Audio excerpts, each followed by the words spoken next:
Tick-tock, it's time to rock. Welcome to the channel, folks. Welcome to a special episode on the channel. We've got a top 3 show. We managed to get on board here just a little bit past the kickoff time, but we're here, Simon. Only just. I love technology. I've spent 100 years working in technology. Every year it gets better and better, doesn't it? Oh, yeah. Or not, as the case may be. Seems to be Good to see you, Simon. The more technology advances, the harder it becomes. You got it. Welcome to the channel, boys. If you guys haven't already checked out what the backdoor man's been doing, go and check out. He's been doing some interesting things on his channel. He's got some great posts. So I urge you, please, if you haven't checked him out, Brad Cook Music, easy peasy Japanesey. You make me sound like some sort of celebrity or something, mate. You know, you are. We've got a blue tick yet. We've got a blue tick yet. No influencer blue tick yet. No. It's only a matter of time, minutes. No tick yet. No tick, but you got a tick from us, though, bro. What upsets me, Brad, is we've got over 11,000 subscribers, and yet any offers? None at all. Not a thing. You know, I'll do a barbecue. I mean, what is going on? Perhaps Andrew's keeping them all to himself, but I haven't seen any offers through of you. We'll send you a free bottle of, I don't know, cannoli oil or something if you're promoting. No. Have it in the background,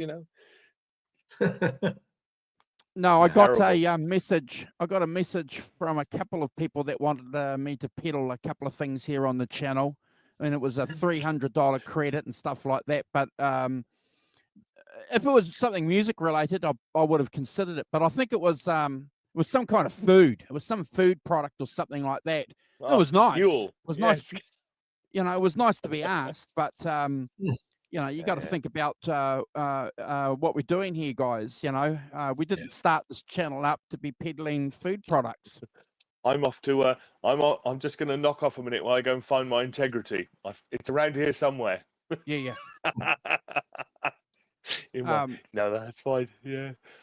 But if it was a music product, that's related, of course we'll consider it.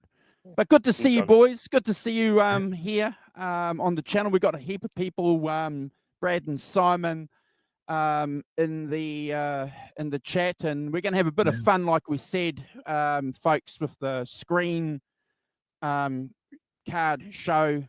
thing, guys. We've picked, Brad, at the moment, 3 of our favorite debut albums. Not necessarily all-time debut albums, but certainly something to chat about, boys. What do you think, Simon? Yeah, no, definitely. It's I don't know about you. It's quite a hard choice, a hard set of choices. I had to think long and hard about which debut albums I chose. In the end, I chose hopefully 3 diverse ones. But Simon, you certainly stole one of mine. So yeah, I did not. That's the other thing too. It's we're crossing, we've got all such close influences. It's hard to pick a different one from each other. So I thought, I'll go down my path, and that's not going to cross over too much. But I'm pretty sure crossovers with either one of you at some point. We don't want people thinking we're having backstage biffo, Brad. No, I'm having that. You can't have that. It's mine. Oh, we do, folks. We do have some backstage biffo. That's why it took so long to get on here. Long distance biffo. Yeah. But we do know what each of the co-hosts have picked, because we didn't want to waste. There's no point you know, doing a show, three No. debut albums, our favorite debut albums, and we've all got the same albums. You know, there's no show there, is there, Simon? No, but I certainly would have made sure that we didn't have three of the same albums for sure. But, so yeah. Right. Well, guys, we've had some good views on the quick. channel. Yeah. I was making my family just laughing at me because over 700 people have watched me open my Bruce Springsteen box set, much to their great hilarity, I may say. Now, what are you, Dad? Honestly, I get a lot of stick in my household for the idiocy of the things I do. If you don't, Simon, there's something wrong. You should be getting stick from your family. Yeah. I get a lot of stick, you know. Yeah. You got it, Brad. Right. You got it. That's you want to do a shout out, Simon? Yeah, I think we should do a shout out. First, before we do, I'll do a shout out to the guys in the chat. Also to Quentin James, who's had a bit of a he's had a bit similar operation to me. Somebody slit his throat and given him stuff. So he is out of hospital. So Q, if you're watching, get well, mate, and I hope you're all right. Yeah. So, get well. You're one of the community. It's like having a mad uncle, but in a good way. Yeah. So we hope that you get better soon, mate, and feeling better. So in the chat we've got Christopher Livesover, morning Chris, and Phil Byers. I don't know. Chris says it's 1:35 a.m. Back-to-back concerts after 50 hours a week. Def Leppard and Collective Soul. Taj Farron and Buddy Guy tonight. Wow. Well done, Chris. That's getting out, and hopefully we'll see some the old picture on the Facebook. That would be cool. Yeah. But well done. And Phil Byers has been off seeing 8 concert shows in London the last fortnight, and Doobie Brothers last night, and Beach Boys Lulu tonight. So really, well done, you guys. What are we doing wrong? What are we doing wrong? Not getting out seeing anyone. This is what I'm doing wrong, Brad. It's only one of them. So well done, guys. That's fantastic. Yeah, well done. Thanks. Jazz Thunder 50, Jim. Good morning, Jim. Hope you're good. Hi, Jim. Ellen, of course. Good morning, Ellen. We hope you're good as well. And Tony Bowen. Hey up, lads. Tony's on. Morning, Tony. Hey up, lad. Who else we got? So that's everyone who's made a comment so far, I think. So welcome all. Good to see you all. And I hope you all had good weeks and looking forward to the next one. Awesome. Awesome. Yeah. Thank you, Simon. Thank you for doing that. And thank you, folks, for joining us. And if you're watching on a replay, we really appreciate your support. Please leave a comment and leave your 3 favorite debut albums that you want to talk about. And obviously, Simon and Brad, we encourage people in the chat to list maybe some of their favorite debut albums. It made it hard, didn't it, the debut albums, because you know, I'm just going to use this as a strong example, Brad. You know, I love Cream. I love Cream. You know, we're Cream nuts here, but the Cream's debut album isn't in my favorite top 10 albums. Now, if you asked me to pick, you know, favorite albums, Disraeli Gears would be there, Simon. But you know, it's their debut albums not a favorite of mine. That's morning, similar John. Similar How to you doing? Hey John. Similar to me. I mean, the Beatles are one of my favorite bands of all time. But their first album isn't necessarily my favorite first album of an artist. That's for sure. It's a great album, but it's not up there when it comes to debut albums. I mean, I think First Rolling Stones record. First Rolling Stones record's a great first record. Absolutely. You know, one of a particular thing. Oh yeah, I could pick out loads of them, but it's you know, you could pick out. I don't know. You could pick out Sandy Denny, North Star Grassman, her first solo album, having left Fairport, and that's a fantastic record. Sex Pistols, The Clash. You know, gone. I mean, you know, sort of start taking a run up at it, and all of a sudden you've got a list as long as your blooming arm. Quite technical. Yeah. All right. So we'll kick the show off. So Brad, You were first in the chat today. So we'll go You Brad, want me- Rock Professor, and myself. You want So me to go first? yes, Okay. we want you. First. Oh, You've got 3 albums up your sleeve. You've got 3 cards up your sleeve in I no have. particular order. Are we going to And, do 111, 222, 333, or are we going? 111. Brad going to do all? Yeah, yeah. Okay, that's Yeah, the yeah. first one. Yeah. Yeah. So no Let's- particular order, Brad. What's the first? Yeah. Well, How I strong mean- is your hand, Brad? How strong is your top trumps? How first is? Yeah. What's your first favorite debut Well, album? Let's kick it off with an album that just didn't raise the bar; it actually torched the bar. Are You Experience by Jimi Hendrix? Are You Experience? I mean, let's be honest. 1967. He announced himself to the world like a UFO landing on Earth. I mean, it didn't sound like anything before that'd come, before him. The tones, the playing, the vibe was next level. Masterfully produced by Chaz Chandler. And I think Chaz Chandler might have been one of the only people that understood Jimi Hendrix, his mindset and where he wanted to go. This album was electric. I mean, let's be honest. Purple Haze, fuzzed out riffs, Wind Cries Mary, all the delicate sort of stuff. Foxy Lady. It's got swagger. It's got attitude. I mean, the title of the album, Are You Experienced? I mean, how groovy is that? It's so psychedelic. He pushed the bounds of reality with psychedelia, backward tape loops, backward guitars, weird textures. Technically and sonically, I think it changed the game, guys. This album, it's one of those albums that changed the game.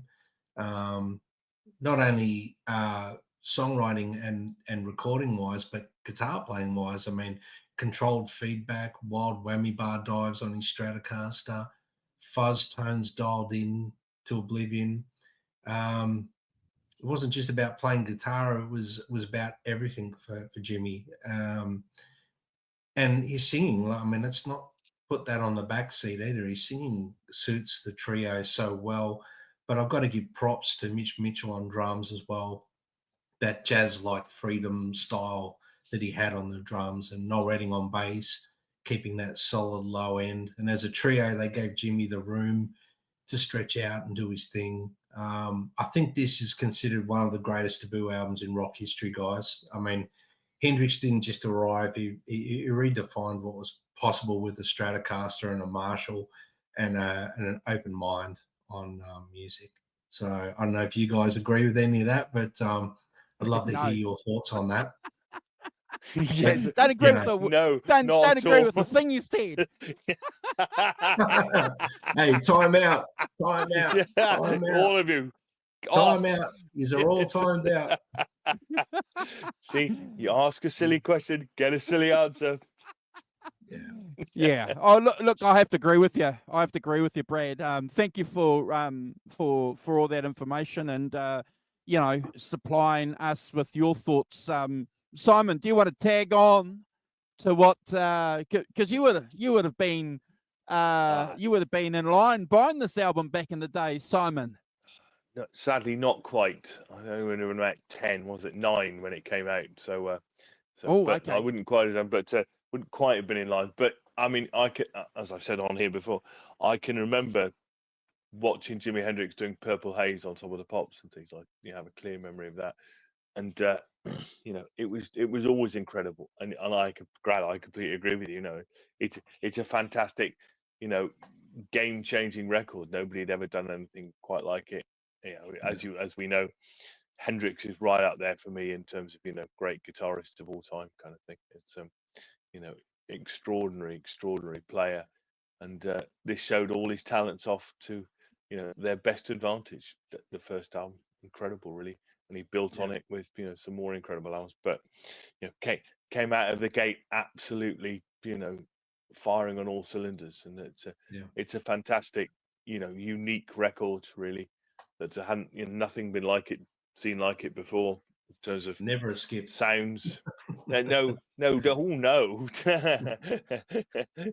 In fact, you can never have too much Jimi Hendrix. It's kind of think so. I completely agree with you. I think, 3 unique players put together, by Chaz Chandler, bass player for the Animals, and and being able to have that kind of chemistry, I think, so that they could create that record is something amazing, really.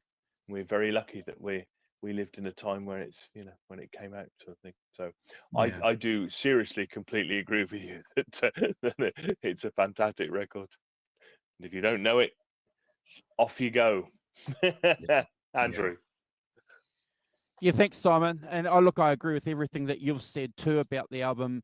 I think what's really great about this album is that, it was a game changer, as you guys have said, when it came out.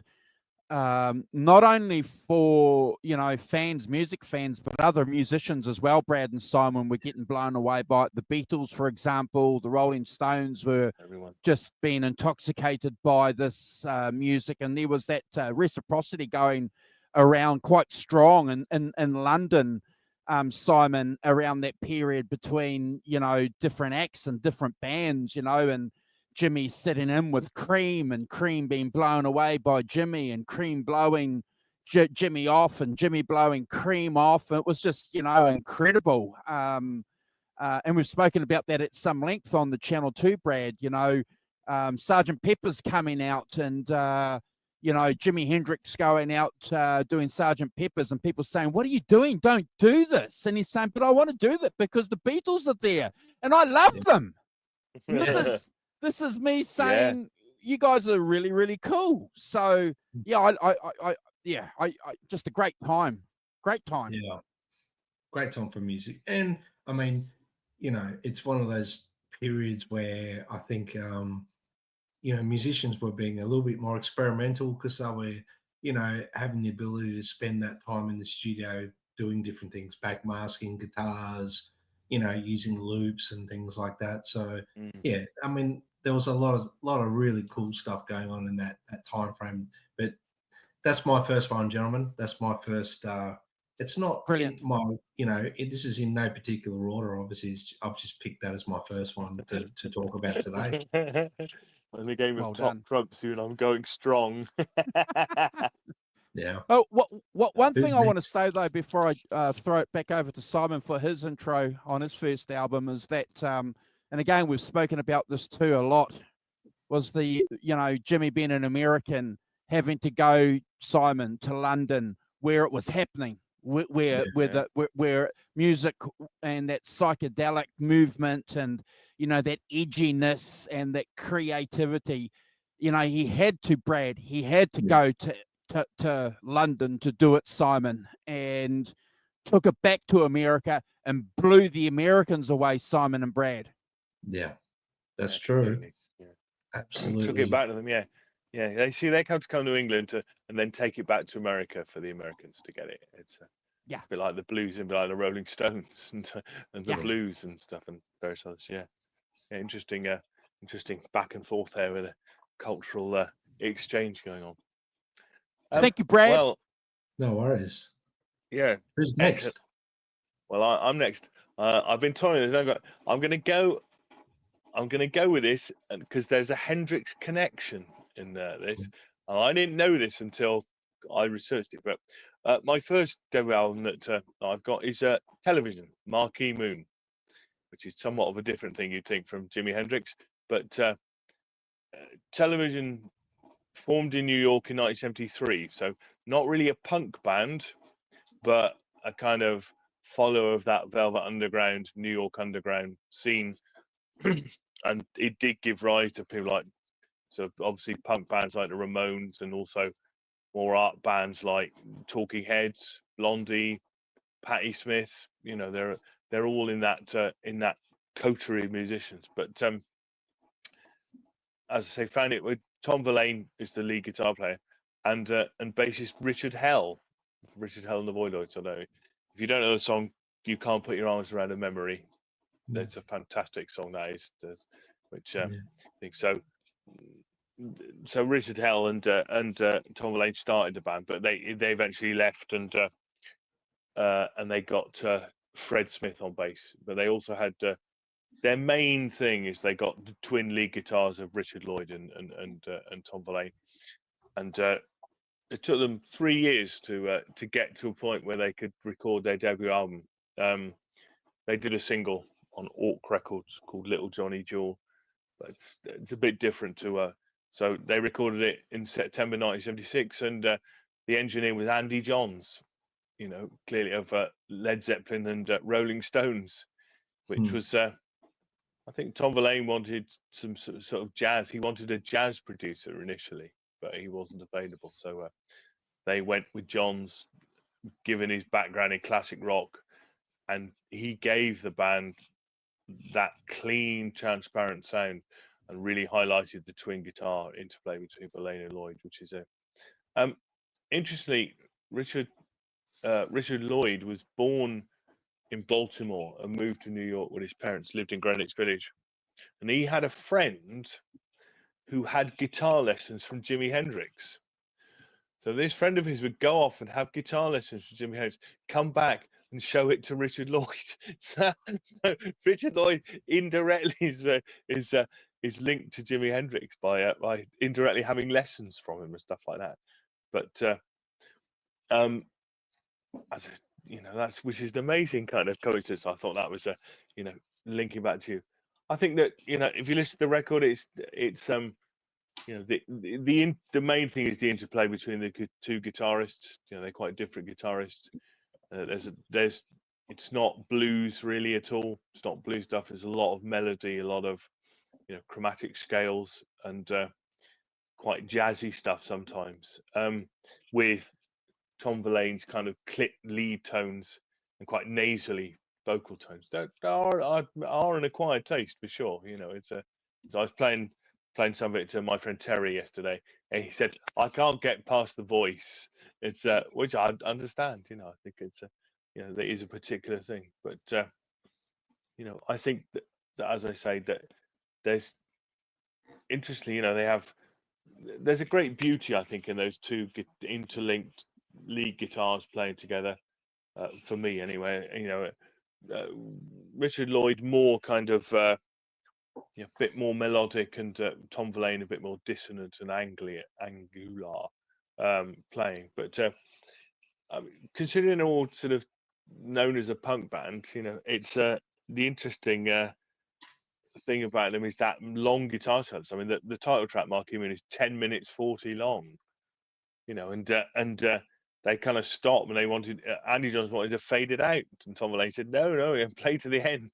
But as I say, they had that very kind of long, drawn out, end section where they're soloing and things, and those influences by jazz and Indian ragas and all sorts of other things besides your pentatonic scales. So for me, as I say, I can remember getting it at the time. There was an amazing review of it in the NME, and kind of went off. And I had friends who were in kind of punk bands and things, who so yeah, it became the thing, and it was but so I had it for a while, and then I clearly sold it. I had it clear out of records and sold it in the early 80s or something, and then didn't hear it, and then in the late 90s kind of reheard it, kind of got it, and was like, what did I sell this for, you idiots? It's one of those terrible kind of moments where you go, I don't know what I was thinking, but it wasn't the right thing. So and I've been really enjoyed listening to it this week and stuff, and I've loved it as a record, and that kind of icy beauty of it really gets to me. Who's going next? Brad? Do you want to? I don't know if you have any feelings about it. Listen, the album of choice I haven't really given much of a listen to, except for this week. This is the first real time I've really listened to it, but I'm familiar with some of the songs, especially Throw Your Arms Around a Memory and a couple of those songs on that album that I thought were really.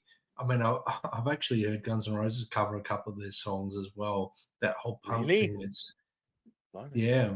There's that whole punk thing. Yeah, it's really cool. But no, I really enjoyed the album, man. Andrew and Simon, I thought it was a great choice, Simon, for a great debut album. Great debut album. Yeah. Well, it's a thing, isn't it? It's a thing, and it's like kind of like unlike anybody else I can think of. I can't think of many groups. Maybe a bit of maybe that sort of ragga thing is Paul Butterfield Blues Band, Mike Bloomfield. A bit of Yeah. that sort of influence in there, but pretty unique stuff, I think. Oh Yeah. yeah. Andrew. Yeah, Simon and I had a bit of a conversation about this album a couple of days ago. This album's hugely important, Brad, Yes. here in this country. The independent music scene or alternative music scene in the early 80s also went on to be called the Dunedin Sound, which influenced a lot of other people around the world, was hugely important. And, you know, because we were young guys, we were kind of listening to a lot of New Zealand music to check out what was going on. And a lot of it was alternative, i.e., and punk inspired. So, you know, anything that had any kind of punk vibe was always cool because it was edgy. And this album was brought to my attention, and a lot of other of my friends at the time, because there was a band called the Verlaines, named after Tom Verlaine. So that's what drew my attention to it. And often, guys, I've said to you when I've listened to a lot of albums over the years, the first 3 or 4 times I listen to an album, you don't get it. The only thing, Simon, I got from this album the first couple of times I heard it was energy. You know, there's this kind of energy that's in there. There is, yeah. But it wasn't like The Exploited or anything like that. It wasn't, you know, edgy in the sense that it was grating on you musically. I kind of liked the vibe, Brad, you know. Yeah. So I'm familiar with the album. I haven't listened to it, Simon, for years. I remember we were talking, the three of us, a couple of years ago about ranking some albums. And Simon, you chucked this album in a couple of years ago in a conversation that we were having. And that sort of sparked my interest to go back and listen to this album. But yeah, look, I agree with you, Simon. Hugely influential album. I remember seeing posters in record shops. And if you were cool, you had this album, or Brad, you knew someone who had this album. Yeah, 100%. Yeah, absolutely. Yeah. It's 54 Mac Dog, good to see you, bro. And we got John ZD351 in here. Good to see you, brother. And just to, you know, just to kind of broaden that to thing out, clearly they influenced bands like Joy Division, Wire, REM, definitely the Strokes later on, Sonic Youth. You know, you can see that kind of art rock experimentation going through those bands, and you know, anybody who names himself after the French metaphysical poet Paul Verlaine is all right with me. Yeah. Well, you know, to be fair, that's that. So there's an argument too that the Verlaines named themselves after the poet as well. But I'll leave that debate for Verlaine fans. But there's always, you know, there is that solid connection there. But yeah, good album choice, Simon. And I know Jim. Jim has a particular like of this album as well, Brad. Yeah, it was a diverse choice from what I expected from you, Simon, to be honest with you. So well, and in a sense, that's kind of what I thought. I mean, my next choice would be a bit more. You know, I didn't want to just do something that's just in our wheelhouse. I thought, okay, if I've got a chance to do, you know, I'm going to choose some other stuff, not necessarily because we're not necessarily. And I know, you know, some things are in our wheels and some things aren't. You know, and I think Andrew, when we talked about Marquee Moon, my memory is that you were in opinion we wasn't really in our wheelhouse for things we should do under British Electric Blues, which I think is fair enough. You know, that's fine. It's you know, it's all up for discussion. So, but it's nice to, you know, to put a flag in for albums that don't necessarily fit into our ranking the tracks things, but nevertheless, I think are great records and are worthy of a listen. So, which is why I included it. My chance. Yeah. and this is why we'll do more of these shows rather than, you know, deep diving an album like this that particularly Brad isn't in our warehouse. It gives us an opportunity, you know, to talk about some albums. So Fantastic, guys. And so the next album is mine, guys. I've got the album behind me over there. It's Layla and Other Assorted Love Songs. We've had the pleasure to rank this album 3 shows. We've gone through this album in some detail, folks, and I'll urge you to please go and check that out. I'll include those links, actually, if I remember. I just want to talk about a couple of things with you guys. So it was recorded, Brad and Simon, on the 26th of August to the 2nd of to the 2nd of September. So what's that? 7, 8, 9 days? 7, 8 days. Yeah. And released on the 9th of November, Simon. So, not long. So recorded, short, released, Brad. Pretty quickly. Pretty quickly. In 1970, and didn't do too well when it first came out, and we've spoken about this on length on previous shows, but didn't do too well because obviously the marketing. Who's Derek and the Dominoes, Simon? When one of the greatest guitar players in the world is called Eric Clapton. So, how are we going to get this album sold? So one of the key things with the album is Derek is Eric. So they managed to put those stickers everywhere. But sorry, Eric is Derek. A great Brilliant. Double album, in my opinion. One of my desert island albums, Brad. I just think it's incredible what these guys did in this short period of time. And they were straight, Simon. They weren't taking drugs in the studio. They weren't smashed in the studio. Again, we've spoken about this at length. These guys had a mission. They knew what they were doing, and they captured it. And I think we've said this too a couple of times on the channel. If Eric Clapton had stopped recording and this was his last album, it'll still be, Simon, in my opinion, one of the greatest debut albums and great albums in rock, blues history, Simon. Yeah, for sure. Yeah. Can I say the cheeky one, the cheeky boy in me goes, hang on a minute, he's made loads of albums before Bloom, Derek and the Dominoes. But no, I agree with you. It's an extraordinary record, and we only did 3 shows on it in our thing. We did a trilogy of shows on it, and it's a fantastic record. Great playing. The interplay with him and Dwayne Allman is magical, really. And came about by chance. He went to see them, and invited him back to the studio, and then all of a sudden, bang, Dwayne's all over it, and but yeah, it's a fantastic record, and holds up today as much as it did any other time. Timeless record. Yeah. Oh yeah, definitely. Right up there for me as well, guys. I mean, it's Clapton, but I mean, it's a new project, so it was one of those albums that I really enjoyed doing the rankings of. I mean, that Andrew, you should probably at some point in this show or on the links later share those 3 ranking episodes we did, because that will obviously explain a lot more than what I can do in this spare minute or 2 I've got. But for me, it was masterful to hear the whole band's playing the way they did. A lot of it was done very, very much live, which is great, and minimal overdubs.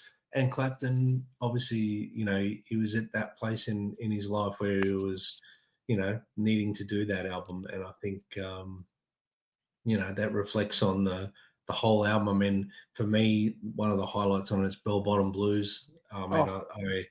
That song in particular. I mean, obviously the Layla and whatnot, but Bell Bottom Blues would have to be one of those songs that is, timeless for me. It's never a skip. Yeah. Great album. Great choice too.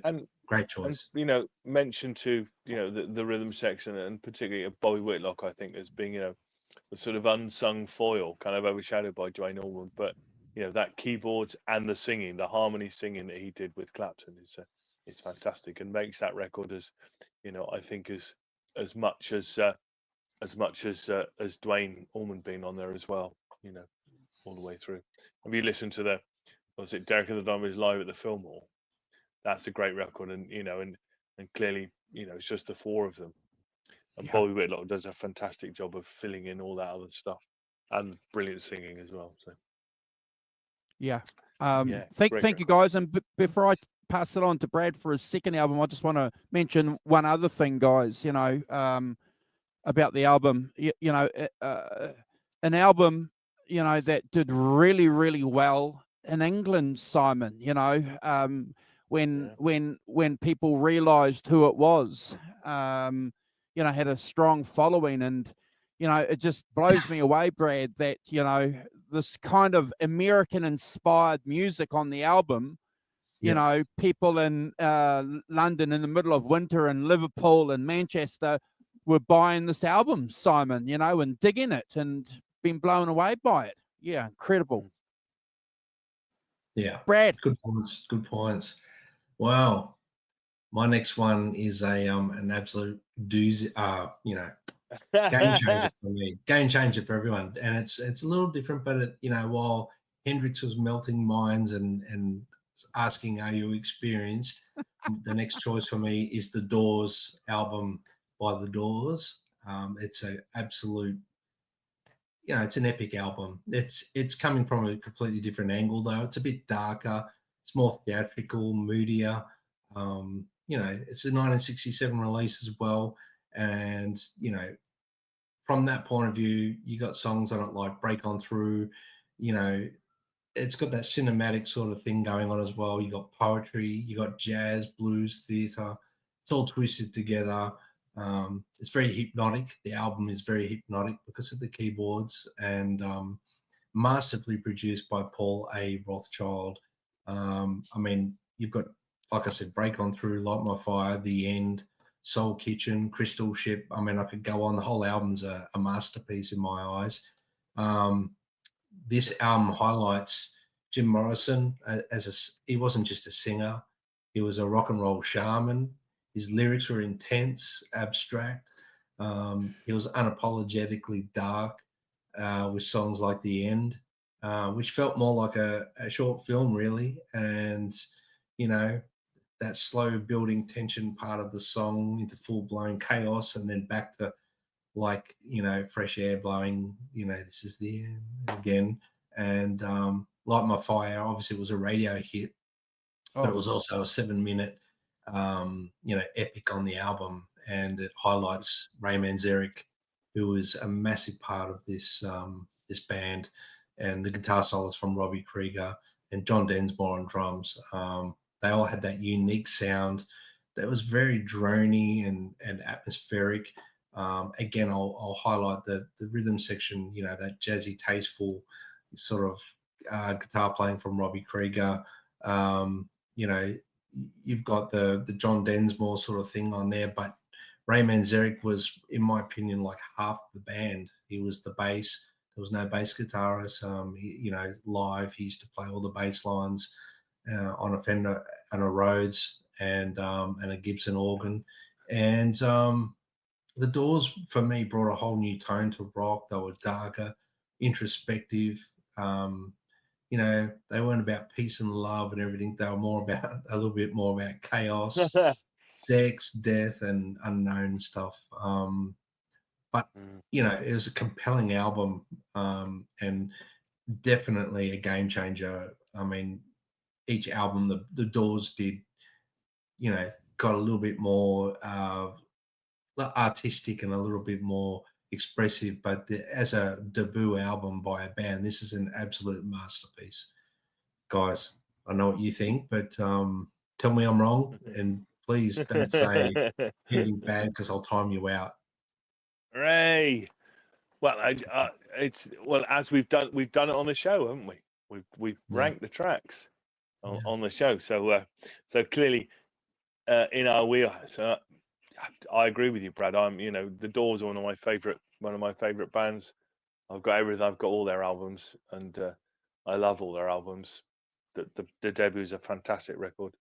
Yeah. The atmosphere, it's unlike anything else, especially lyrically, but instrumentally, as you say, with the with that keyboards and guitar kind of mixing together thing that's quite unique, I think, and the way they did it, and so yeah, for me, great record, and with and I love Jim's mystical lyrics and stuff, and that shaman-like quality that he had, and can never have too much doors. So I'm in complete agreement with you. I think it's a masterpiece as well, and what I knew you'd choose it, so but it was on my list of debut album thing. Well, that's a bloody good one. So yeah, but Brad will have that, I know, because of your history with Mr. Morrison, having done him a bit in the past. Yeah. So I completely agree. I think it's a masterpiece. Yeah. Andrew? Yeah, thanks, Simon, for reminding folks that we've ranked this album. And yeah, what an album, guys. I think that show was well over 2 hours, and we gave it, Brad, the treatment that it deserved, because when you consider, and you mentioned this in your intro, what this band was offering at the time with Ray Manzarek's keyboards was a different thing, bro. It was a different, and because of that, it draws your attention. You have to listen to it, Simon, because of that. Let alone how cool Jim Morrison is, and his songwriting abilities. And then obviously you get pulled in more, and then you realize that there's a lot of different things going on there with the guitar player and John Drensmore, Robbie Krieger. They're doing interesting things, and I love the album. I love their live work too, Brad, that they've done. Definitely a game changer. And, I have to say this, we mentioned this a few times, and I look forward to the time we do a review on the film. Val Kilmer portrayed Jim Morrison outstandingly as a tribute to Jim Morrison, and caught the essence for me, because I'm Simon, I'm a bit of a Doors fan, but I think that whole forming the band and forming and writing and doing this first album was captured pretty well in that film. All these guys wanted to do was go and record an album, and Jim singing some lyrics while they're on the beach. That's all true, Simon. I know, and it's captured. Venice Beach meeting. Yeah, and I just mind blowing. Great pick, bro. Thank you. Yeah, and let me say, if I didn't pick at least one Doors album, my son would probably kick my ass. Yeah. There's nothing like family pressure, is there, Brad? To focus the mind. I regularly hear Doors stuff played in my car on a weekly basis. Let's just say just about every car trip. So, yeah. Well, nothing wrong with that. Yeah. Professor. So this will surprise everyone. Not really. My second choice is Led Zeppelin 1. Of course, Led Zeppelin 1. One of the pillars of this channel, and as I will have bored you all to tears many thousands of times, I think Jimmy Page is really probably my favorite guitar player. I'm not saying he's the best. I'm saying he's my favorite. In terms of his extraordinary, I think, ability to, for those long, the live, long improvised sections that he could do, pretty much on his own. There's nobody, he's only got a bass and a drummer in terms of other instrumentation. Maybe John Paul Jones playing some keyboards, but that ability to kind of make it interesting and make changing and it evolves and it and it's dynamic and to me is amazing. And we just finished doing Jimmy Page and the Black Crowes, and he's still got it. It's still all on there, that the way that he has about doing things, and he just, what I love about him, he just goes for it, doesn't he? I mean, it's all, the odd bum note here and there. We're not bothered about that. Don't care anything. Don't care beans about that. You're straight in, and I'm going to go flying straight into it. As doing what I'm going to do. And I think for me, that's that courage to go. I don't really care. I'm just doing it. I think is fantastic, and is a lesson for all musicians. Really that having the courage just to do it. And Led Zeppelin are probably one of the first bands, as we know. They recorded it in 36 hours, and they funded it themselves. Jimmy Page and Peter Grant funded it themselves, so £1,782 kind of thing. And then took it to Atlantic Records and said it's recorded, and we'll license it to you, but we'll keep hold of it. Thank you very much. It's fantastic. I think the engineer was Glyn Johns, Andy Johns' older brother, and also Jimmy Page as a producer. How he got, Jimmy Page's peculiar mixture of rock star and nerd, isn't he? In a way, in a funny kind of way, that kind of foot on the dragon suit, foot on the monitors, but also that mic distancing, the distance of the mics from the amps and all that studio technique that he picked up, and the kind of layering of instruments and the dynamic things that he picked up in the studio during his time as a session musician, that stood him in such good stead when he was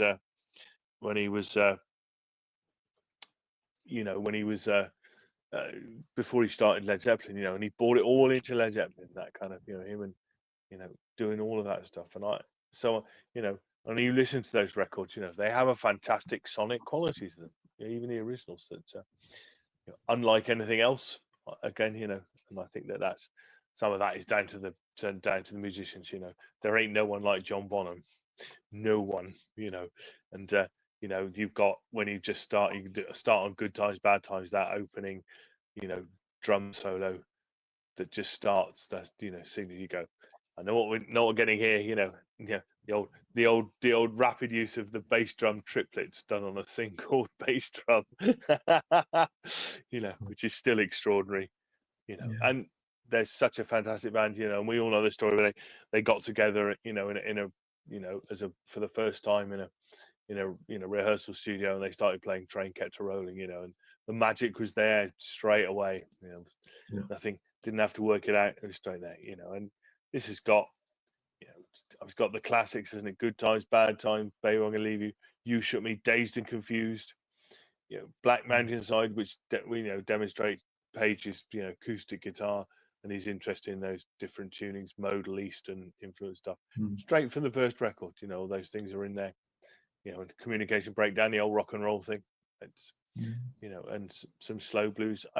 It's and that brilliance about going on tour behind it a lot, especially in America. Broke them in America and things, and and I think it's the reason. I mean, it's such a declaration of intent, Led Zeppelin one, isn't it?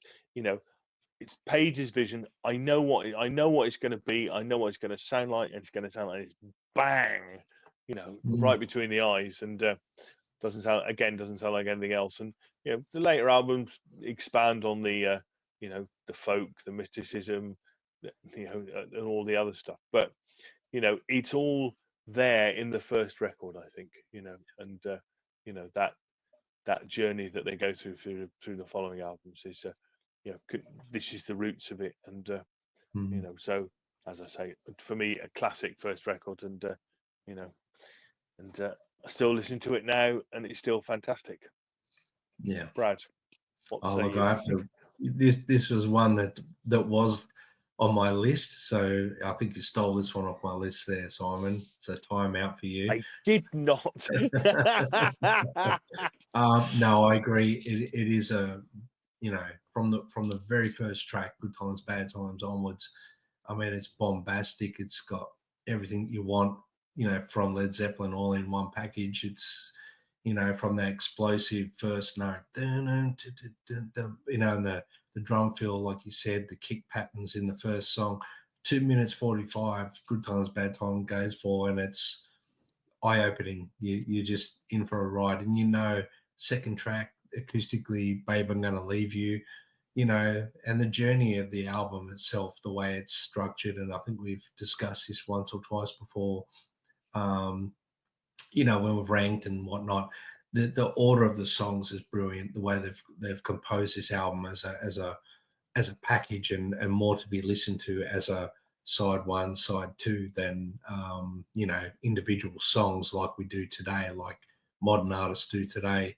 It's an amazing album, and for me, I mean, Zeppelin being one of my favorite bands, I can't, you know, agree more than everything you said, Simon.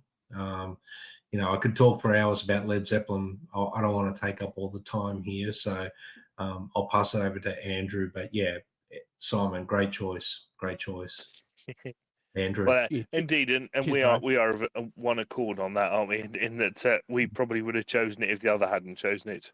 Yeah, Oh exactly. yeah, 100%, for sure, yeah. 100%. There's a couple of things about this album. You know, obviously the album cover. It's a tragedy, of course. You Yeah. know,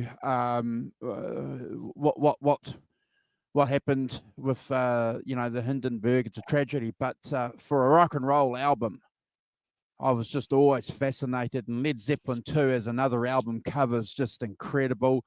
And you know, Brad, you know, as much as we love our Les Paul guitars here, bro, as much as we love them, and the Rock Professor's a Les Paul nut too now.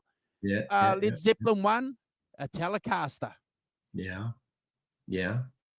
Well, I mean, look, it's, you know, Page was another innovator, wasn't he? Like when it came to tones and everything like that, the way he recorded the guitars for Led Zeppelin 1 and then Led Zeppelin 2, then each album, the way he recorded things was, and he was you know, pedantic about getting the drums to sound proper. You know what I mean? 100%. So, you know, and Well, that is a, you know, a producer highlight for him. He focused a lot on trying to make the drum sounds like they did in the room, and really push that. Which, you know, I think the whole album, like you said, Andrew, Telecaster, but and the acoustics, but I mean, he made the Telecaster sound like a different instrument as well.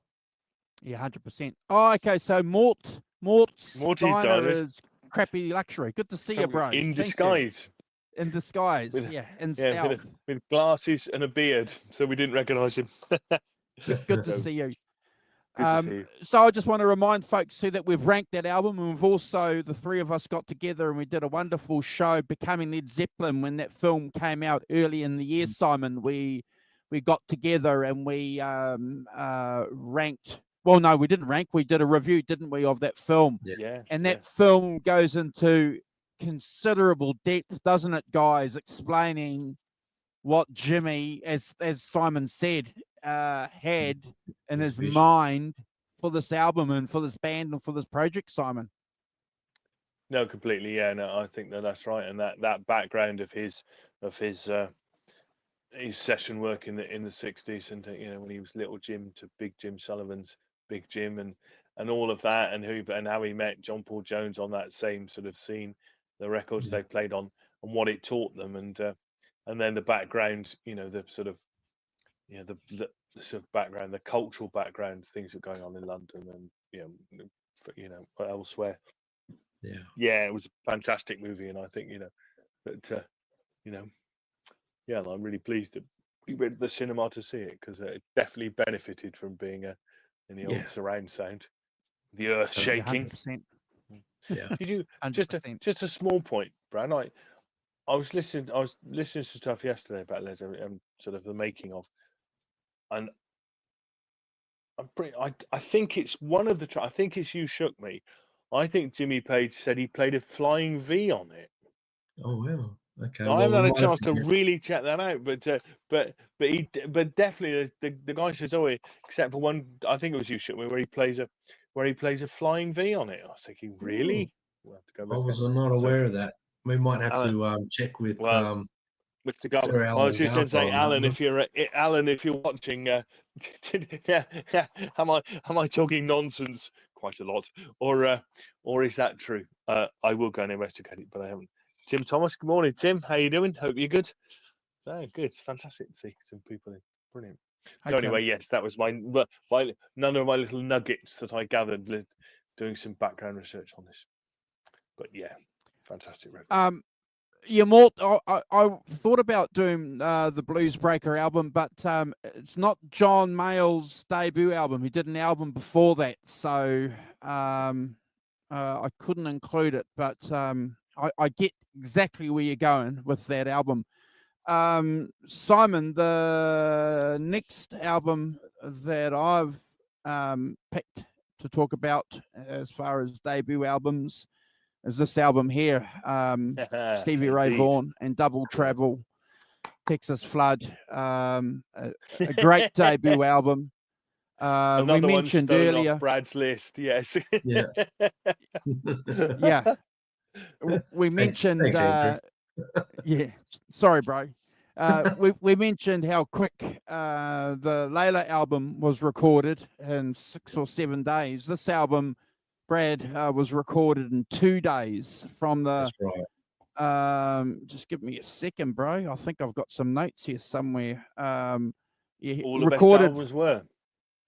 November the 22nd to the 24th in 1982. It was released June the 2nd.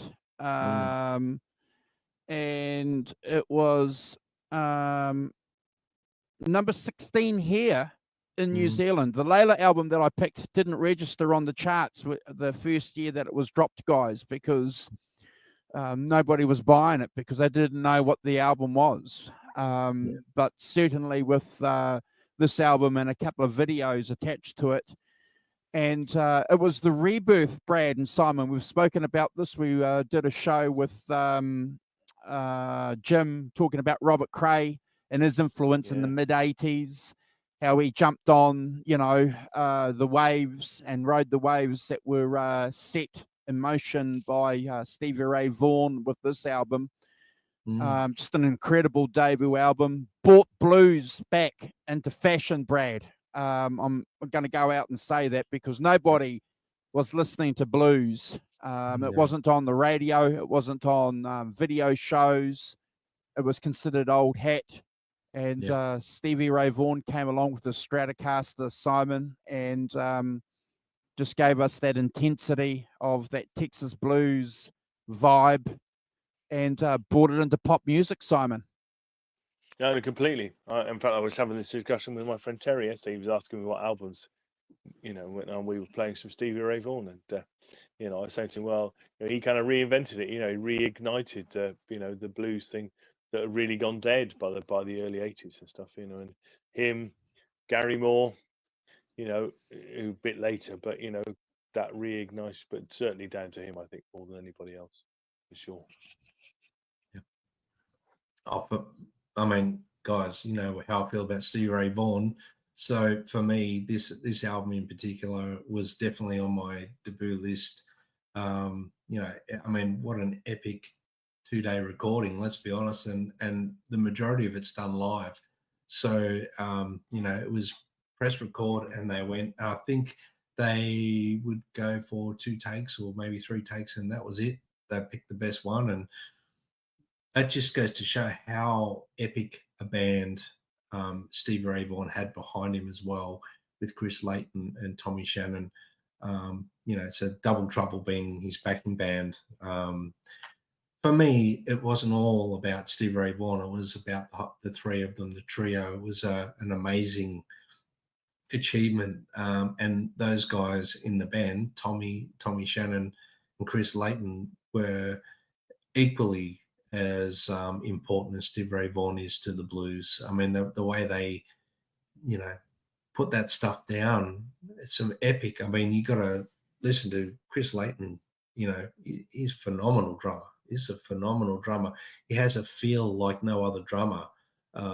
His shuffle on the blues, his takers on the shuffle is something remarkable. But then, we want to talk about Stevie Ray Vaughan. I mean, how many hours have we got, guys? Because I mean, you've got the explosive side of Stevie Ray Vaughan with Testify, for example, the way he plays that. the smooth, subtle, like his take on Buddy Guy's Mary Had a Little Lamb, and obviously the delicate stuff like Lenny, the very Wing Cries Mary vibe in his own way. Texas Flood, Pride and Joy, Love Struck. I mean, what an album. I have to agree with you, Andrew. I think this album in particular attracted a lot of people back to the blues because it was so explosive. And God bless Steve Ray Vaughan and Double Trouble. Yeah. Yeah. For sure. Yeah, 100%, guys. And thank you for your nice comments. And thank you also, folks in the chat, for agreeing with, well, offering your comments. But yeah, I urge you, if you're interested, to go and check out the show that we did. We talk about how the band was discovered. The history of where they recorded this album is just fantastic in itself. You know, and the amps and the gear that they used. But one thing I want to say before I pass it back to you, Brad, is, you know, there's a theme developing with a lot of these bands that we're talking about, Simon. These guys are going in there and recording their sets, Simon. You know, it's their debut album, so obviously, you know, it's not their second or third or fourth album, Brad, where they're writing it in the studio and the pressure is on. This is an album where, you know, it's been road tested, guys. So, and I think that's one of the reasons why, you know, a lot of the albums that we're talking about sound so bloody good. Yeah. I have to agree. Yeah, I agree. I think the one thing I'd say about Stevie Ray Vaughan is that he's one of those musicians for whom it just seems to pour out of him. You know, he's just, you know, one hesitates to use the word channeling, but that's what I feel about when I listen to him. Is you just feel like he just, you know, he's not really thinking about it. He's just going, you know, like a sort of train, and it just flows out of him. This music, this kind of, you know, just come, you know, flailing out of him like a flood, like a Texas flood. How opposite for now? They just had floods, but yeah, but you know, and I think that's the one thing, you know, that is just extraordinary. He's just one of those players whom it just comes pouring out of him, you know, seemingly without thought or whatever. It's just all an instinctual thing, and out it comes. I may or may not be true, but that's what I feel about it. So, you know. Yeah, I agree. I'm not going to say any more because we could be here for hours if I talk about Steve Ray Vaughan. So yeah, come on, Brad. Well, your third choice, brother. My third choice. No secret how much I like or love Guns N' Roses, and I think everyone probably expected me to pick this one, and I did. I think I put my name to it. I said it's mine. Appetite for Destruction by Guns N' Roses. You know, we jumped 2 decades ahead of my last choice. Glam rock was huge at the time. Hair was big. LA was polished. You know, spandex wearing bands playing pointy headstock guitars, and then Appetite for Destruction hit, and it was like someone smashed a bottle and said, "Let's get real." You know what I mean? It's this is how rock and roll is meant to be, and the album is like bottled chaos, in my opinion. It's got grit, it's raw as hell. It's a young band that's hungry, a street level energy. Obviously, it doesn't feel like a studio record to me. Feels like you know, it's a band that just showed up, plugged in, and really went for it. I have to say, it's masterfully produced by Mike Klink. He really pulled the best out of the band. You know, tracks like Welcome to the Jungle, Sweet Child of Mine, Paradise City, one of my favorites, Night Train, Think About You, You're Crazy, Rocket Queen. I mean, the list goes on. The track order of the album from start to finish is like a journey. I think they just created magic here. It's you know, obviously when Welcome to the Jungle comes on and that screaming at the start, it's from it's a screech. It's like, I don't know, I can't describe how Axl does it. It's aggressive, it's relentless, and then when the band kicks in, it's LA, you know, chewing you up and spitting you out. You know, Sweet Child of Mine drops. It's got one of the most iconic sort of guitar riffs ever written, I think. It's not even Slash trying to show off. It's just a melody. And you know, it was basically a guitar exercise that they decided to write a song. You know, they heard Slash playing it and Izzy come up with chords behind it. Everyone knows the backstory to it, so I'm not going to bore everyone with it. But you've got like Paradise City, it's a sing along. You know, that Night Train sort of intro, the way it comes in with the cowbell, it's pure grit.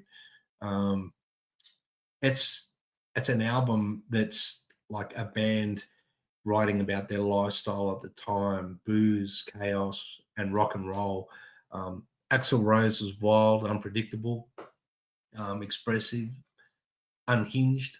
I mean, Slash and Izzy, what more can you say about a you know, a dream guitar team? Let's be honest, bluesy, gritty, dirty, but tight. I mean, they incorporated that Stones and Aerosmith vibe with the guitar parts. Never are they really playing the same thing. You know, I love that about the record. You pan hard left, it's Izzy Stradlin. Pan hard right, it's Slash. Up the guts is the solos. And, you know, Think About You, like Izzy Stradlin playing the solos there. Mr. Brownstone, the first solos, Izzy Stradlin, then it's into Slash. I mean, it's a great dream team on guitar, let's be honest. It's got that Les Paul into a Marshall stack signature tone for me, even though it's not a real Les Paul. It's a copy, but it's just that's got that tone for me. What a Les Paul into a Marshall should sound like. Then you got Duff and Steven Adler. You know, they brought that punk element into the band, but Steven Adler had that swing and groove.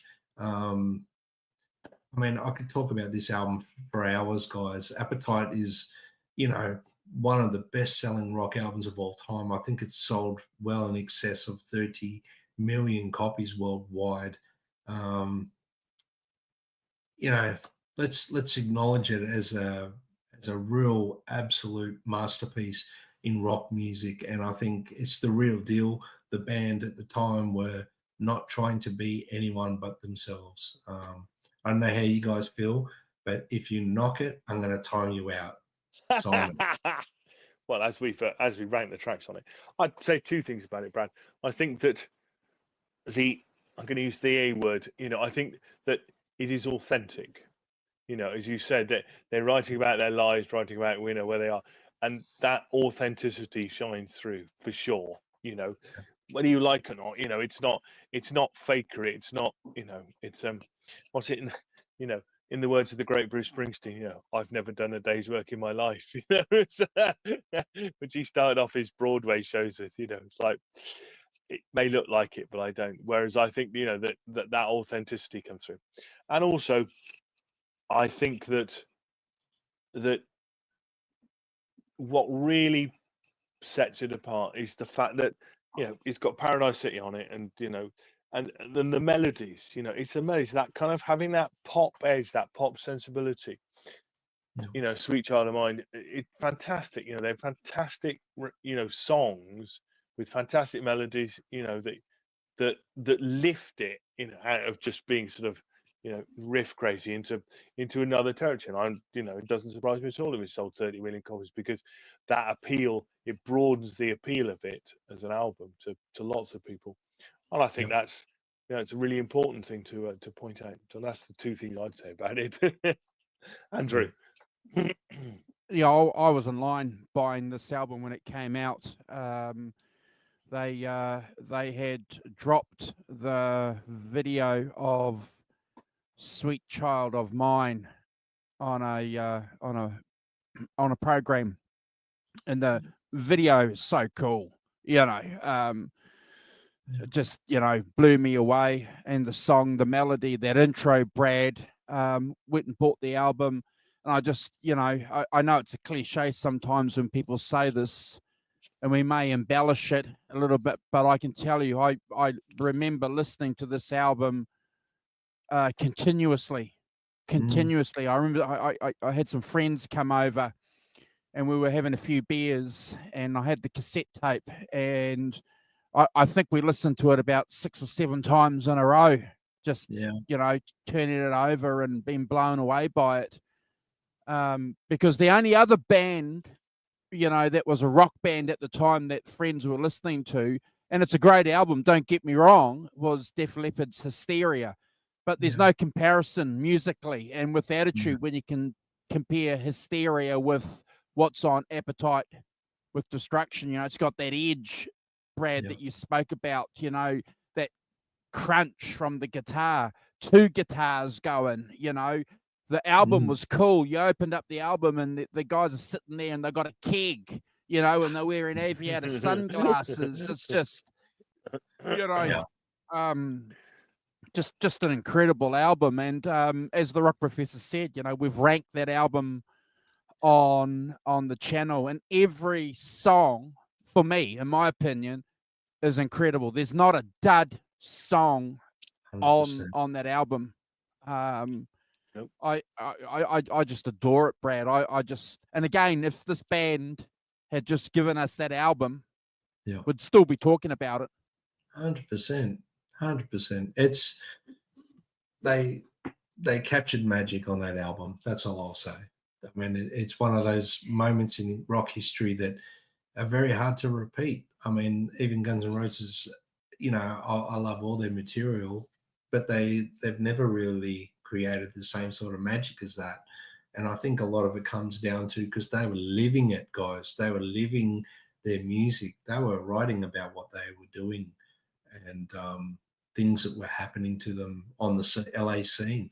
It's, you know, we're sort of, without knocking any of the other bands around 87, 88, you know, 86, 87, 88 that were around at the time, there was nothing like it at the time. No, you know what I mean? I mean, they captured the essence of, you know, all their heroes, Aerosmith, Led Zeppelin. They captured all that stuff, but that punk energy and rawness from the rhythm section, and Axl's unique voice. I mean, I used to sit down with mates, Andrew and Simon, and some people would say they couldn't stand Axl's voice, and then other people would say it's phenomenal. And then you listen to him sing Patience, and on the next record, obviously, the Lies EP, and you can really hear that baritone sort of voice he had in and in sitting there waiting to be, you know,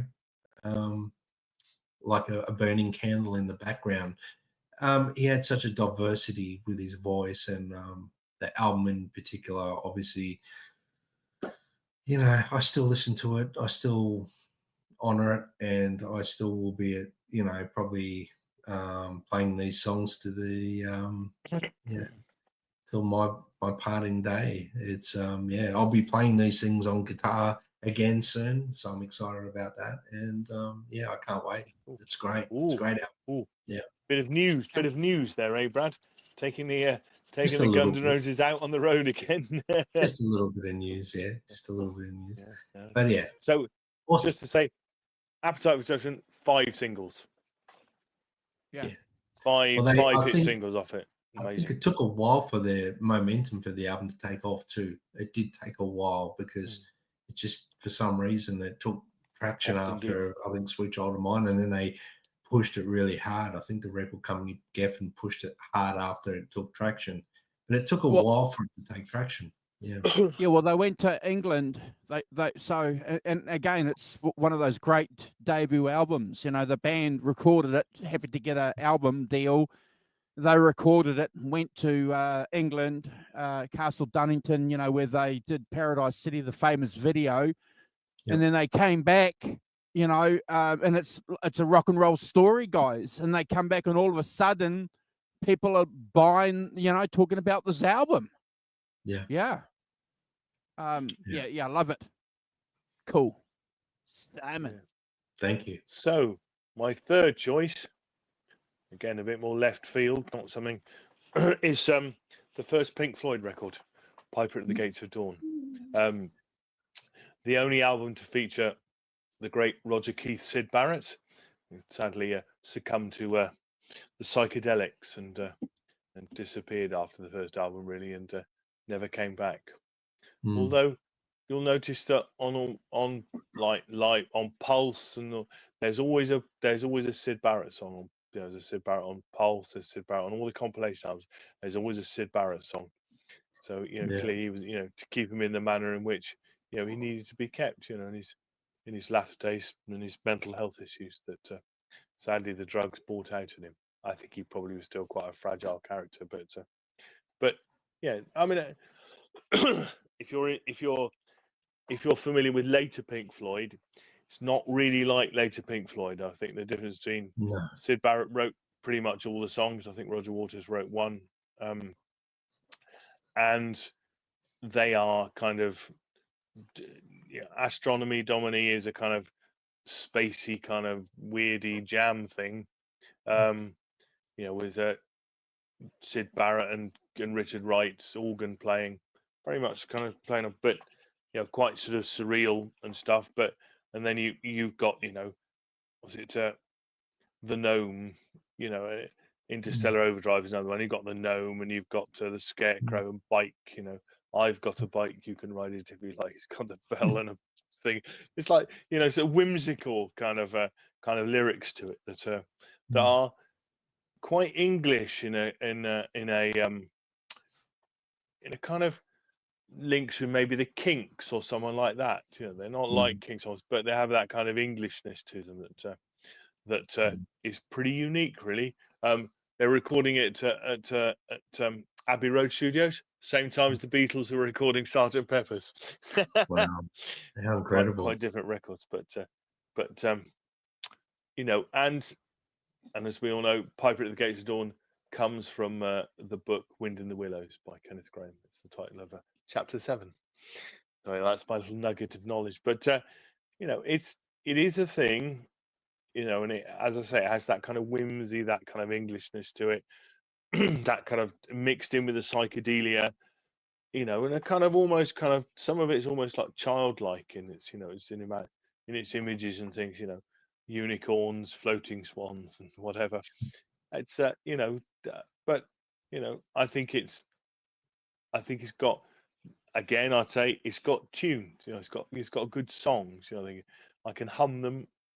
And but yeah, there's a lot of things going on in this that I think make it more than just a sort of whimsical album, really. And it's it has precursors of what the Floyd went on to do later on with David Gilmour and things. I think it is there to a great extent. The darker themes that Roger Waters would take on later, but clearly with a more kind of guitar orientated thing. Because Syd Barrett's a fairly unique guitar player and didn't not play like that bluesy thing like David Gilmour does. So if you've never heard it, don't expect that, because it's quite different. But some of it's always, I mean, it's 1967, so it's psychedelic, very much that psychedelic era thing that they were playing in. And but it has things, that at the end of Bike, it's got all that clocks and gongs and mechanical noises, that appear on Dark Side and those things, that music, concrete stuff that they do. It's so for me, I love it as an album. I think it's intriguing. I think it's different. I think it's it has as I say, that kind of whimsical feel to it, and it's not like anybody else. Brad, I don't Definitely know not like anyone else. Well, no, although quite influential in terms of space rock and people like Robin Hitchcock, the Flaming Lips. Later on certainly acknowledge him as being Syd Barrett as being an influence on them. What did you think, Brad? I don't know if this is in your wheelhouse at all. Is it? Yeah, no. Look, I mean, I'm a Pink Floyd fan, and I've got to be honest with you. This album in particular, I haven't listened to for nearly a decade, I reckon. But I listened to it this week, and you can hear the, I mean, Syd Barrett was obviously quite a unique character, and it comes out in the material. You can hear the psychedelia. I mean, after Interstellar Overdrive, The Gnome, Chapter 4, Scarecrow and Bike, I needed to take a nap. I felt like I was, it was pretty full on, the second side in particular. But no, I think it was a great choice. I mean, very different when you consider, because most people associate Pink Floyd with Dark Side of the Moon, Light and Shades from Dark Side of the Moon, obviously because of Dave Gilmour and whatnot. But I'm glad you picked it because it gave me the opportunity to have a listen to it again this week. And like I said, very, very unique psychedelic in their own league. There was no one doing what they were doing. Very much like the Doors in their own little realm of music. Pink Floyd were in their own realm of music as well, and there was no one really doing what they were doing at that particular time. So I think it's a great choice, Simon, and I really enjoyed touching base with it again because it's been a while. Most of the time when I put Pink Floyd on, it's usually something related to Dave Gilmour, and I know that when I hear sort of like David Bowie around the same time, I know Syd Barrett may have been. Well, I feel like Syd Barrett may have been an influence to David Bowie at the time too. He's link. Yes. Definitely in there. But great choice, Simon. Thank you, Andrew. That's really cool. Andrew. Yeah, not my favourite at all. No.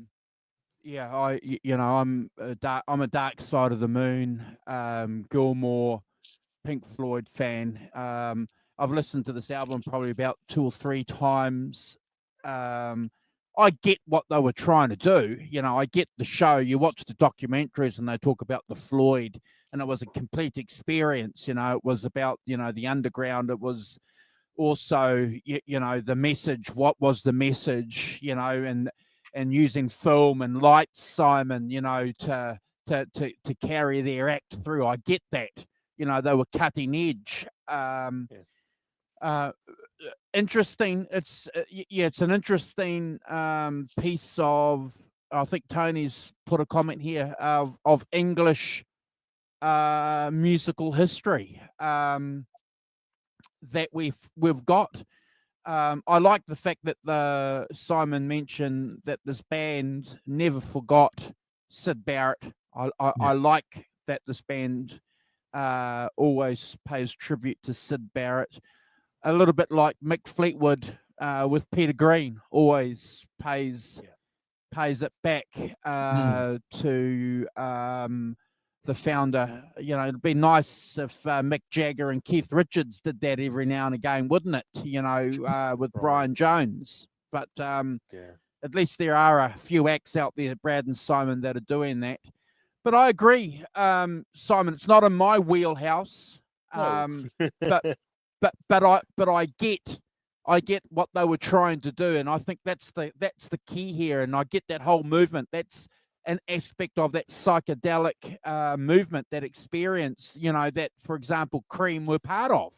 It's just another, and Jimi Hendrix, Brad, was part of. Yeah, for sure. Yeah. Part of a bone in the soup, Simon, that you can chew on. Anyway, when I was choosing, I was hoping that not everyone would like all of the other albums. Pretty much, we liked all the other albums, and I think what we chose.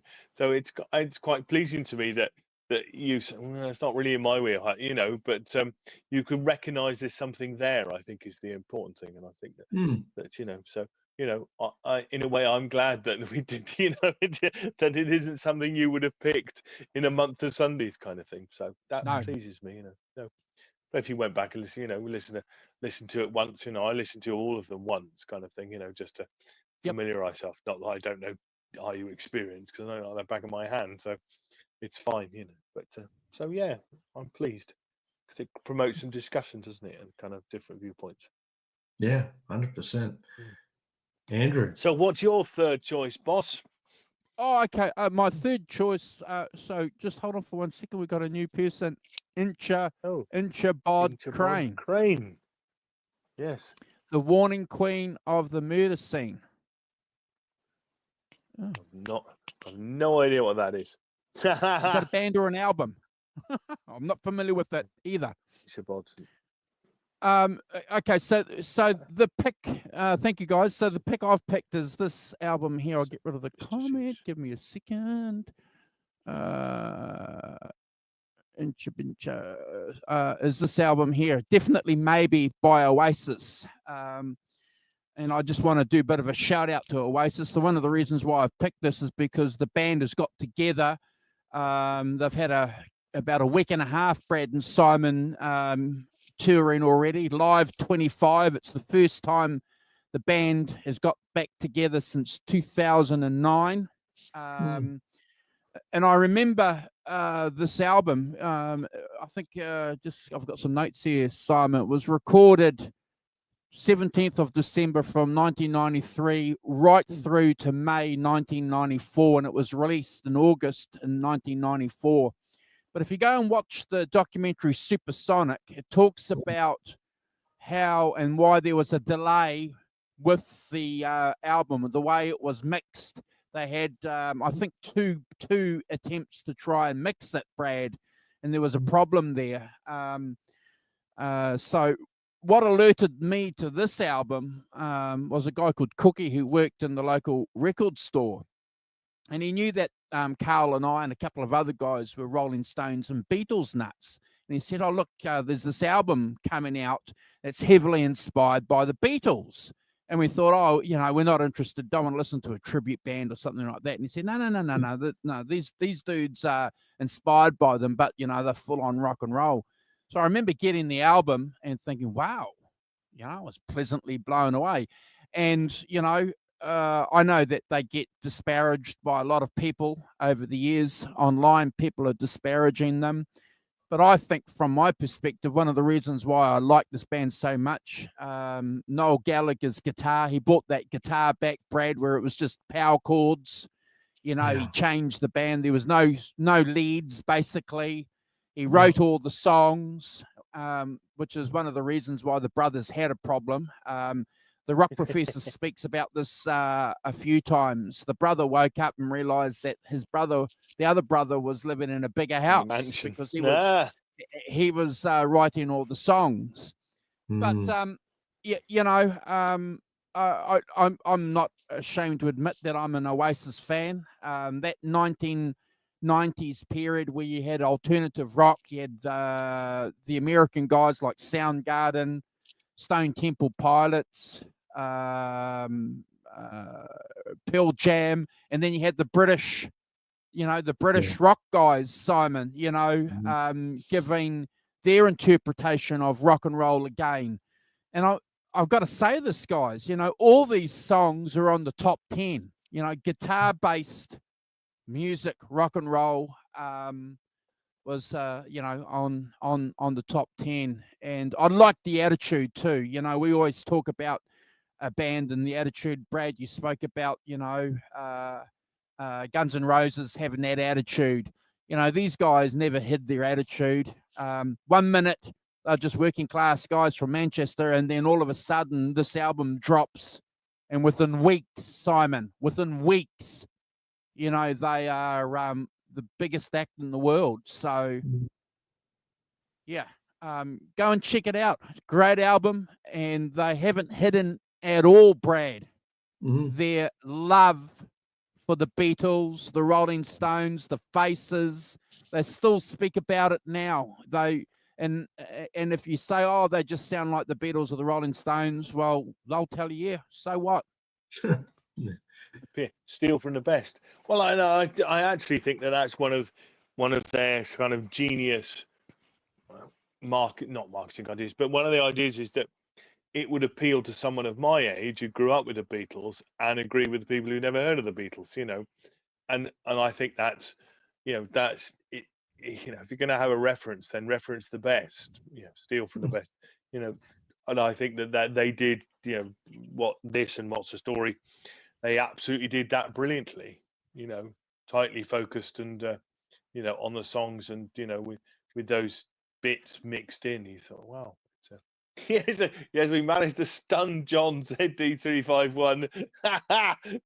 Never mention a Van Halen one. Next time, John.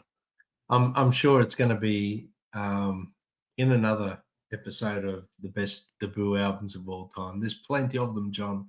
Plenty of them. Plenty was. Yes, I don't think it's, as we all know, it's not really my thing. I don't think would have picked it, but one of you guys would have picked it. But just to complete Stay it, tuned. Stay tuned, John. Stay tuned. Ichabod Crane is a fictional character and protagonist in Washington Irving's short story, The Legend of Sleepy Hollow.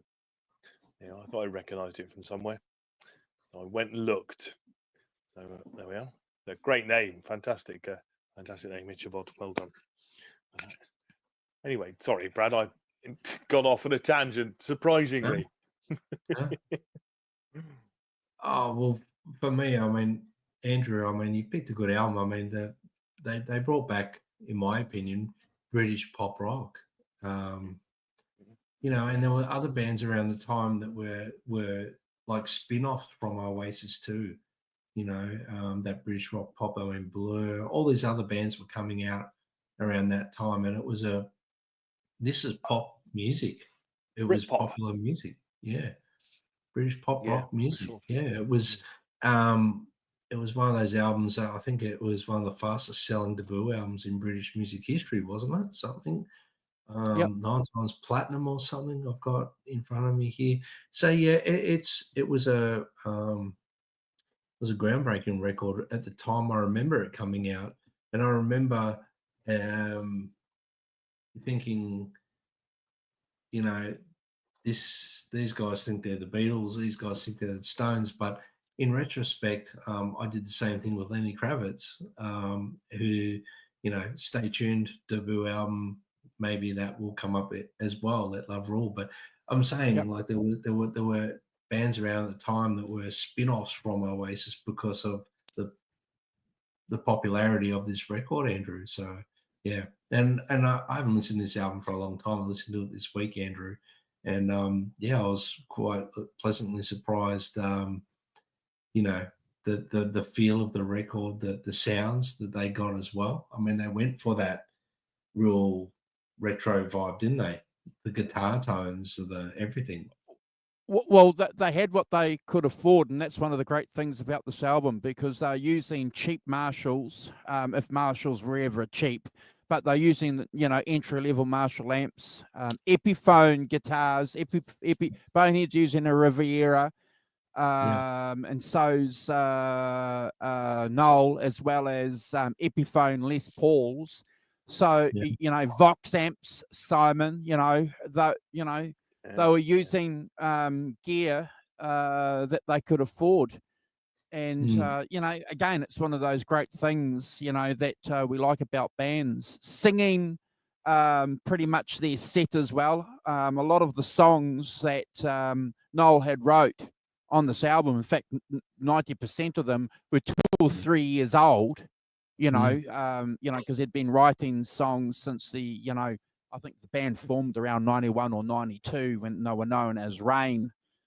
But yeah, I love that attitude, that whole attitude. It was British to me, you know, working class, cigarettes and alcohol, you know, going to be a rock and roll star, you know, and giving the finger, you know, it's everything a lager lout wants to do, Simon.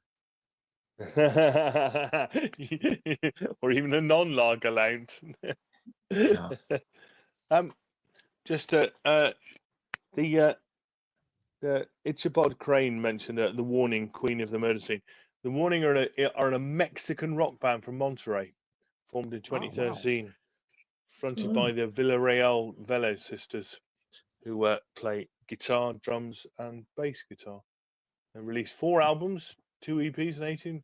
So and that's their debut album. So I don't know it at all. So have a listen. Have to have a check it out.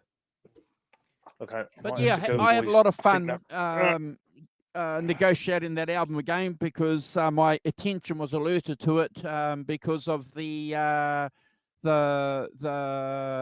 reunion concert, Brad, which is doing really, really well. I've checked out a few links. Noel and Liam come out holding hands as brothers. They sound good. Liam's sounding good. They're going to tour right through to November. Brad, Yeah. it's $1 million, millions of dollars, bro. It's you know, they're gonna, Unbelievable. bro. Yeah, unbelievable. Unbelievable.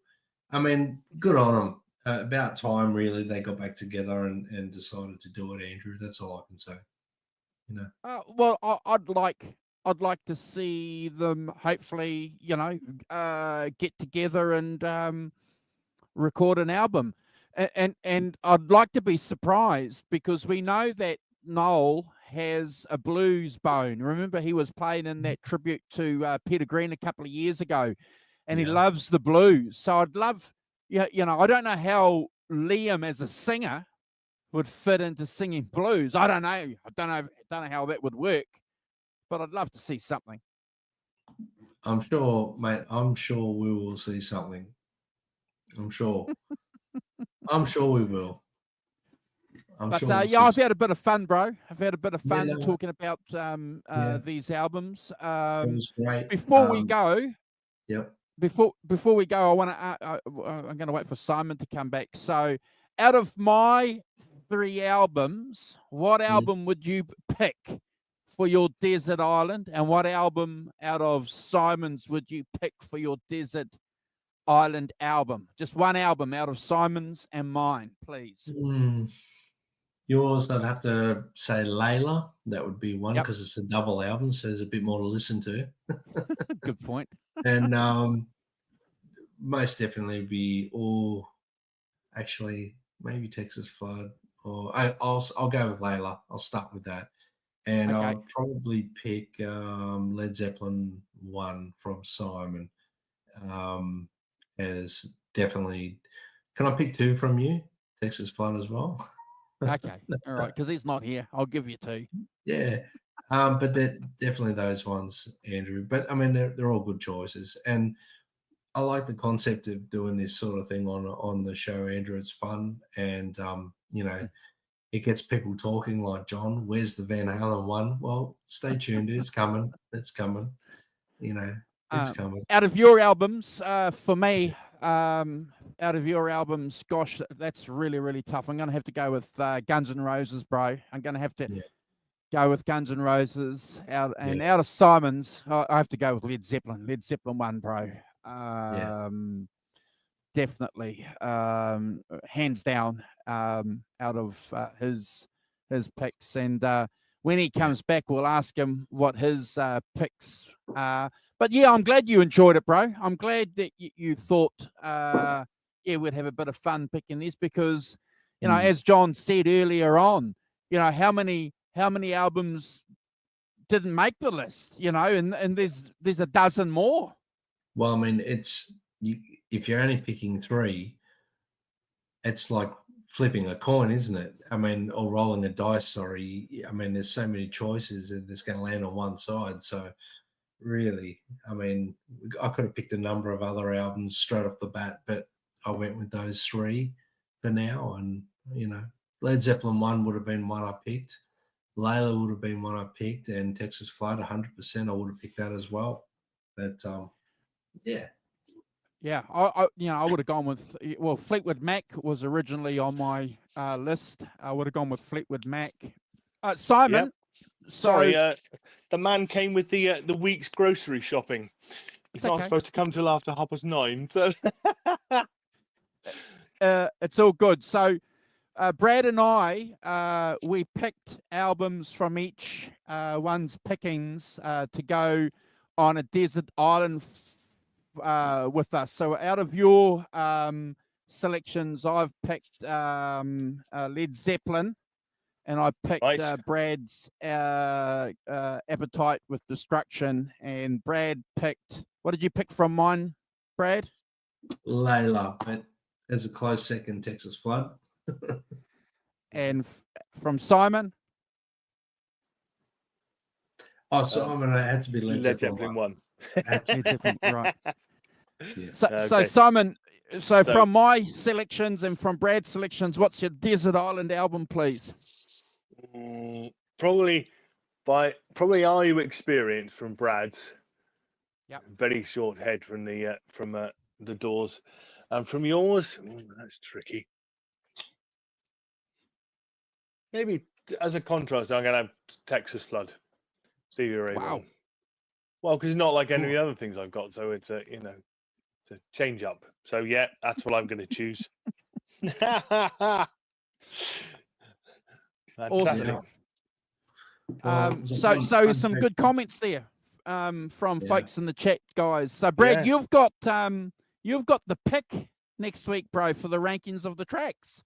Yeah, well, stay tuned because I still can't make my mind up. So yeah, Oh, yeah, yeah. and I've chosen for my pick the week after.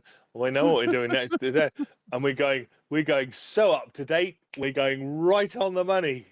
Joe Bonamassa. Not saying anymore. Released this week. You Joe be Bonamassa. afraid. Be very afraid. We're not choosing something from 1973. Yeah, contemporary. It'd be good to do a contemporary album. I'd say Joe Bonamassa is a good Yeah. pick, Simon. That's a good one. Yeah. You've let out the cat out of the bag. Well, I'm not going to say it's that one, but it would be good to do that one, 100%. Yeah, no, I've got a couple of albums in mind, and I can't make my mind up, guys. So I'll let this be the opportunity to everyone to go check Andrew, Simon, and my Instagram to see what I'll let them know later tonight, and we'll let you guys know by tomorrow, 100%. So you can start doing your homework. Awesome. Appreciate Cool. it, bro. We've had a bit of fun, haven't we? And look, Yes. if you're watching on replay, let us know what your favorite 3 debut albums are. In fact, I invite Ellen to come back later and give us her favorite 3. Tony, please come back. Jim, John, Mission, RD, come back and tag on the comments of this video, your favorite 3 debut albums. Don't leave them in the comments here. Put them in the comments on the show, and we'll see if people agree or disagree with you.